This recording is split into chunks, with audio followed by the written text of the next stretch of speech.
এখনও সবথেকে বড় সরকারি হাসপাতালের মধ্যে নাবালিকা শ্লীলতাহানি হচ্ছে, এখনও উলুবেড়িয়ার মহিলা চিকিৎসককে নিগৃহীত হতে হচ্ছে, এখনও বীরভূমের মোহাম্মদবাজারে ওই নার্স বোনটার মাথায় মার খেয়ে 22টা সেলাই পড়ছে।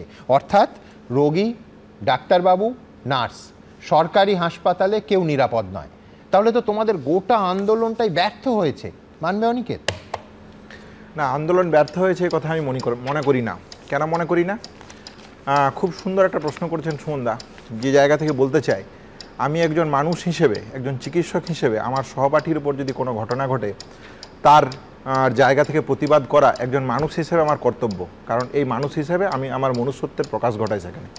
এবার প্রশ্ন আসছে আপনার দ্বিতীয় প্রশ্ন, যে তাহলে তোমরা পেলে কি? যদি কিছু না পেলে তাহলে এই জায়গা সফল হলো কোথায়? তাহলে আমরা কতটা পাবো, কতটা পাবো না, কোন জায়গা অবধি আমরা পাবো, কোন জায়গা অবধি অ্যাচিভ করতে পারবো, কি সিকিউরিটি তৈরি হবে, এইটা ডিপেন্ড করছে কিসের উপর? এটা ডিপেন্ড করছে আমাদের গণতান্ত্রিক যে পরিকাঠামো আছে, তাহলে রাজ্য প্রশাসন আছে, সিবিআই আছে, সুপ্রিম কোর্ট আছে, এই যে আমাদের গণতান্ত্রিক পরিকাঠামোতে যা স্ট্রাকচার আছে, তা এই নাগরিকদের এই প্রতিবাদের জন্য তারা কি মনে করেন তার বেসিসে আপনি পাবেন। তাহলে এই জায়গাটাকে অনেকে যে প্রতিশ্রুতিগুলি তোমাদের দেয়া হয়েছিল, আমি পরপর দেখাবো এই অনুষ্ঠানেও, যার ভিত্তিতে তোমরা আন্দোলন প্রত্যাহার করলে, সেইগুলো যখন পূরণ হচ্ছে না, এটাও তো তোমরা দেখতে পাচ্ছ। কটা পূরণ হয়েছে? একদমই আসছি সেই প্রশ্নেই। তাহলে আপনাকে দেবে কে বা আপনি পাবেন কি, সেটা ডিপেন্ড করছে এই গণতান্ত্রিক পরিকাঠামোতে যা স্ট্রাকচার আছে তারা কি মনে করছেন। তাহলে কি মনে করছেন, এবং আপনি যে প্রশ্ন তুলেছেন, তাহলে এইখানে রাজ্য প্রশাসনকে মনে করতে হবে যে সত্যিকারেই আমার ডাক্তার, আমার সিস্টার এবং স্বাস্থ্যকর্মীরা সিকিউরিটি পাচ্ছেন না, সাধারণ মানুষ পথ চলতে গিয়ে সিকিউরিটি পাচ্ছেন না। এটা কোনো রাজ্যের জায়গা নয়, সারা সার্বিক চিত্র, সারা চিত্র, রোগীও।